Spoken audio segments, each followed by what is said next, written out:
अस्सलाम वालेकुम, welcome to my YouTube channel it's zoology। आज हम बायोलॉजी क्लास एफएससी पार्ट 1 का थर्ड लेक्चर करेंगे जो कि चैप्टर 1 का टॉपिक है और ये टॉपिक है लिविंग वर्ल्ड इन टाइम। अच्छा, लिविंग वर्ल्ड इन टाइम से जो चीज़ सबसे पहले हमारे ज़हन में आती है वो आती है टाइम। कोई भी लिविंग किसी दुनिया के किसी भी हिस्से में किस वक्त था और मौजूद था और कब तक रहा, इसको लिविंग वर्ल्ड इन टाइम कहते हैं। और ये सारे के सारे लिविंग ऑर्गेनिजम्स पे आता है। उसमें एनिमल्स भी आते हैं और उसमें प्लांट्स भी आते हैं। अच्छा, बुक के अंदर जो बायोलॉजी की फर्स्ट ईयर बुक है उसके अंदर एक डायग्राम बनी है जिसके अंदर आपको पता चलेगा कि कौन से ऑर्गेनिज्म किस एरा के किस टाइम पीरियड में कब आए और कब ज़्यादा मौजूद थे और कब ख़त्म हो गए। वहाँ से आपको मेन मेन चीज़ें जो याद करनी है वो हैं, याद करने के कितने एरा मौजूद होते हैं, ठीक है, लिविंग वर्ल्ड इन टाइम में पीरियड कितने मौजूद होते हैं, ठीक है, और ये देखना है कि पहला ऑर्गेनिज्म कब आया और अब जो चल रहा है एरा वो कौन सा। ये सारी चीज़ें आपने एमसीक्यू के लिए अच्छे तरीके से देख लेनी है। मैं आपको एक ओवरऑल व्यू दूंगी जिससे आपको ये टॉपिक समझना कैसे है वो क्लियर हो जाएगा। अच्छा, लिविंग वर्ल्ड इन टाइम को समझने के लिए हमें फाइलेटिक लीनिएज को समझना बहुत ज़रूरी है। फाइलेटिक लीनिएज क्या होता है? फाइलेटिक लीनिएज को अंडरस्टैंड करने के लिए सबसे पहली इंपॉर्टेंट चीज़ है बायोडाइवर्सिटी। बायोडाइवर्सिटी का क्या मतलब होता है? The number and variety of species in place. किसी भी प्लेस के अंदर कितने नंबर और उसकी कितनी वैरायटी स्पीशीज की मौजूद है, इसे बायोडाइवर्सिटी कहते हैं। सपोज ये एक प्लेस है और इसके अंदर नंबर कितने हैं और कितनी वैरायटी है, 2 तरह की हैं, 4 तरह की हैं या 8 तरह की, कितनी तरह की वैरायटी स्पीशीज की मौजूद है, इसे उस प्लेस में बायोडाइवर्सिटी कहते हैं। अच्छा, दूसरी इंपॉर्टेंट बात है एवोल्यूशनरी चेंजेस जो कि प्रोड्यूस करते हैं न्यू स्पीशीज को। जब एवोल्यूशनरी चेंजेस होते हैं और न्यू स्पीशीज प्रोड्यूस होती हैं तो बायोडाइवर्सिटी इंक्रीज होती है। जितनी ज़्यादा चेंजेस आते हैं उतनी ज़्यादा न्यू स्पीशीज ओरिजिनेट होती हैं और बायोडाइवर्सिटी इंक्रीज होती है। तीसरी इंपॉर्टेंट बात यह है कि phyletic lineage is an unbroken series of species arrange in ancestor to descendant. A phyletic lineage क्या होता है? ये अनब्रोकन सीरीज होती है स्पीशीज की जो कि एंसेस्टर से डिसेंडेंट तक अरेंज होते हैं। सपोज ये एंसेस्टर है जो कि नंबर 1 है, इससे जो स्पीशीज बनी है वो आ जाएगी नंबर 2। ये ज्यादा भी हो सकती हैं जैसे नंबर 3, नंबर 4, ज्यादा भी हो सकती हैं। तो 1 से लेकर 4 तक ये जो सीरीज है चेंज होने की, ये कहलाती है फाइलेटिक लीनिएज। ये अनब्रोकन होती है, एक से ज्यादा भी डिसेंडेंट बन सकते हैं। तो ये जो टाइम है 1 से लेकर 2, 3, 4 तक, इसको फाइलेटिक लीनिएज कहते हैं, ठीक है। अच्छा, अब हम बात करेंगे कि जब लिविंग वर्ड इन टाइम को स्टडी किया जाता है तो हमें बायोलॉजिकल मेथड का पता करना बहुत ज़रूरी है कि बायोलॉजिकल मेथड क्या होता है और हम किस तरीके से इसको स्टडी करते हैं।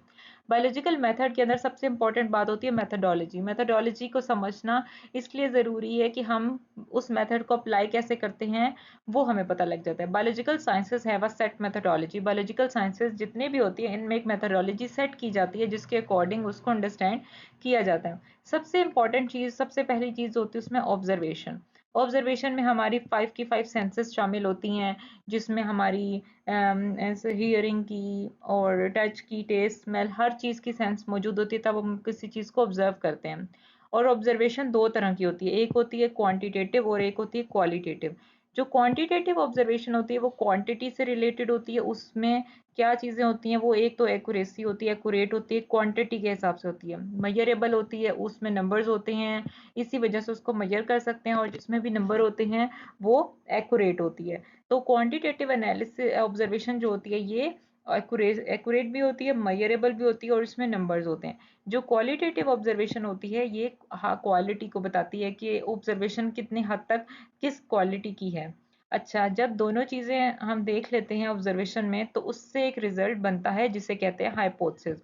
एक टेंटेटिव एक्सप्लेनेशन होती है हमारी ऑब्जर्वेशन की कि हमने ये ऑब्जर्व किया, उस एक्सप्लेनेशन को हाइपोथेसिस कहते हैं, ठीक है।